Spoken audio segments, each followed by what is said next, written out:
PM Modi किसे देने जा रहे हैं 2024 की जिम्मेदारी? पीएम मोदी को है किस पर इतना भरोसा? इस बार कौन बनवाने जा रहा है मोदी 3.0 की सरकार?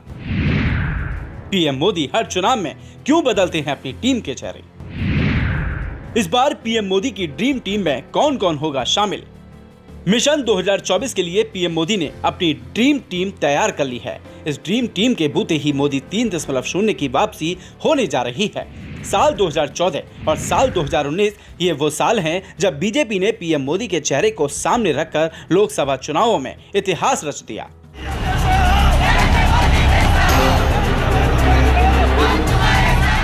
यूं तो पीएम मोदी ने इन चुनावों में आगे रहकर बीजेपी का नेतृत्व किया, लेकिन आपको बता दें, पर्दे के पीछे से पीएम मोदी के भरोसेमंद लोगों की एक टीम ने भी उनका साथ दिया, जिसके बारे में बहुत कम लोगों को पता है। जब साल 2014 में नरेंद्र मोदी ने पहली बार लोकसभा चुनाव में बीजेपी का नेतृत्व किया, तो उस समय उनके सबसे भरोसेमंद सिपाह सालारों में उनके सबसे अजीज अमित शाह थे। अमित शाह के नेतृत्व में ओपी माथुर, जिनके पास पूरे उत्तर प्रदेश की जिम्मेदारी थी, और रणनीतिकार प्रशांत किशोर थे, जिन्होंने पहली बार पूरे चुनाव को डिजिटल मीडिया पर शिफ्ट कराने का काम किया था। तो वहीं साल 2019 में पीएम मोदी ने अपने 5 साल के कार्यकाल की उपलब्धियां गिनाकर और तत्कालीन बीजेपी अध्यक्ष रहे अमित शाह ने अपनी रणनीति से पूरे चुनाव को मैनेज किया। लेकिन इस बार 2024 में होने वाला लोकसभा चुनाव इन दोनों चुनावों से कई मायनों में अलग है। एक तरफ मोदी को प्रधानमंत्री बने 10 साल हो रहे हैं, तो वहीं दूसरी तरफ संगठन में अब अमित शाह नहीं हैं। चुनाव को अब सिर्फ 1 साल बचा हुआ है, इसलिए पीएम मोदी ने अपनी ड्रीम टीम चुन ली है। हर बार की तरह इस बार भी चेहरा पीएम मोदी ही होंगे और चुनाव की कमान अमित शाह संभालेंगे। अमित शाह के साथ पीएम मोदी की ड्रीम टीम होगी। पीएम मोदी की ड्रीम टीम इस साल 11 राज्यों के विधानसभा चुनाव और 2024 के लोकसभा चुनाव में पार्टी की तरफ से मोर्चा संभालेगी। इस ड्रीम टीम में केंद्रीय मंत्री भूपेंद्र यादव, धर्मेंद्र प्रधान और अनुराग ठाकुर को नई जिम्मेदारी मिल रही है। तो वहीं गुजरात में इस बार ऐतिहासिक विधानसभा चुनाव की जीत के रणनीतिकार माने जाने वाले सीआर पाटिल को दिल्ली में अहम भूमिका के लिए लाया जा रहा है। पीएम मोदी की ड्रीम टीम में और कौन कौन शामिल होगा, इस पर सभी की निगाहें बनी हुई हैं। तो आज पॉलिटिक्स जंक्शन पर पीएम मोदी की कैबिनेट की रणनीति और ड्रीम टीम के टास्क से जुड़े तमाम फैक्ट्स बताएंगे। आम चुनाव की तैयारी में जुटी बीजेपी 20 जनवरी से 436 लोकसभा सीटों पर केंद्रीय मंत्रियों की तैनाती करेगी। हर मंत्री पर 7-8 सीटों की जिम्मेदारी रहेगी। तो वहीं दूसरी तरफ प्रधानमंत्री मोदी पहले ही साफ कर चुके हैं कि ड्रीम टीम में नॉन परफॉर्मिंग करने वाले मंत्रियों के लिए कोई जगह नहीं है। इस साल कर्नाटक, तेलंगाना, मध्य प्रदेश, छत्तीसगढ़, राजस्थान, मेघालय, नागालैंड, मिजोरम, त्रिपुरा में विधानसभा चुनाव हैं। इन 11 राज्यों में से 5 राज्यों पर बीजेपी का कब्जा है, लेकिन बाकी 6 राज्यों को अपने खेमे में करने के लिए बीजेपी के सामने बड़ी चुनौती है। यानी यह फेरबदल 15 से 21 जनवरी के बीच हो जाएगा, क्योंकि इसके तुरंत बाद बजट सत्र शुरू हो जाएगा और उसके बाद चुनावी मौसम की शुरुआत हो जाएगी। विधानसभा चुनावों का मौसम निपटा तो फिर आम चुनाव को भी साल भर से कम रह जाएगा। इसलिए पीएम मोदी ने अभी से ही अपनी ड्रीम टीम तैयार कर ली है। इसके लिए अगले साल तक पीएम की कई यात्राएं होंगी, जो कि प्रशासनिक, पार्टी कार्यक्रमों और सामाजिक कार्यक्रम के जरिए लागू होंगी। इन यात्राओं की जिम्मेदारी के लिए बीजेपी ने एक टीम बनाई है, जिसमें बीजेपी के राष्ट्रीय महासचिव तरुण चुग को इसका संयोजक और राष्ट्रीय सचिव ऋतुराज सिन्हा को सह संयोजक बनाया गया है।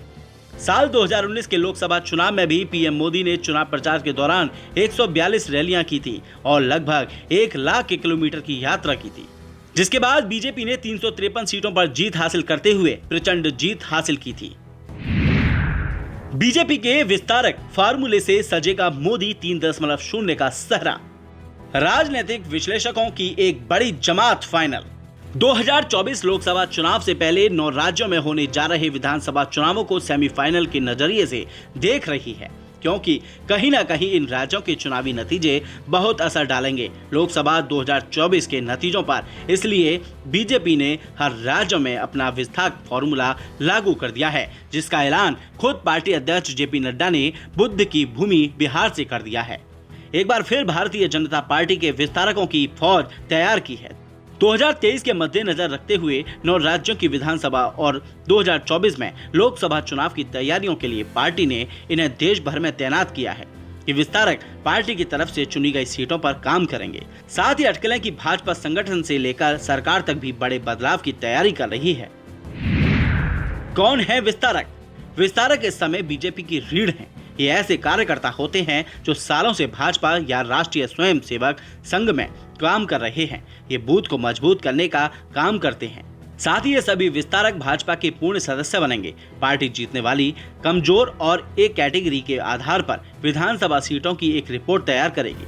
इसके बाद इन विस्तारकों को काम सौंपा जाएगा और ये संगठन के लिए काम करेंगे। पार्टी के वरिष्ठ नेता के हवाले से बताया गया है कि तेलंगाना में 111 सीटों पर पहले ही विस्तारकों को तैनात कर दिया गया है।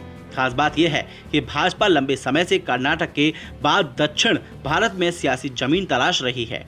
वरिष्ठ नेताओं का मानना है कि विस्तारक पार्टी की आंख और कान होते हैं।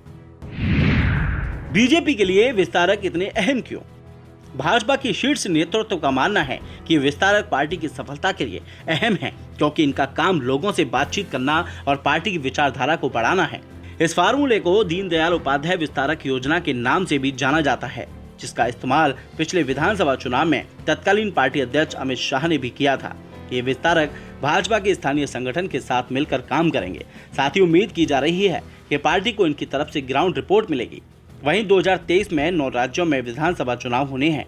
इनमें मध्य प्रदेश, छत्तीसगढ़, राजस्थान, तेलंगाना, त्रिपुरा, मेघालय, नागालैंड, कर्नाटक और मिजोरम का नाम शामिल है। बीजेपी इस बार कोई कोर कसर नहीं छोड़ रही है। अब वो समय भी दूर नहीं रहा जब पीएम मोदी के साथ उनकी ड्रीम टीम 2024 जनसभाएं करती देखी जाएगी। इस तरह की तमाम वीडियो देखने के लिए हमारे चैनल पॉलिटिक्स जंक्शन को सब्सक्राइब जरूर करें।